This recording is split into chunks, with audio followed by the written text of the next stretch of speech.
Mga kaperlas rakitiras, kumusta na mo diha? Kani mga kaperlas puno ni siya sa buwak. Puno ni sa buwak pangtungtong. Pero gipangkuha kay banta nga sa init. Mga matay. So kung naay isda nga mosuroy, natay sili mga kaperlas. So sili. Kung natay isda.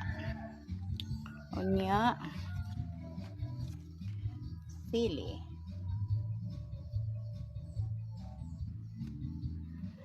Unya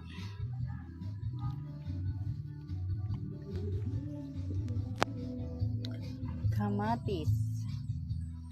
Kamatis na kay liit-liit. Bulaklak.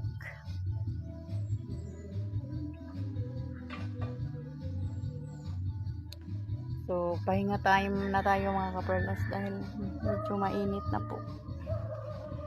Pahinga tayo. Tsaka, ang daming sili mga kaperlas. Oy. Yan, sili yan. Good morning mga kaperlas rakitiras.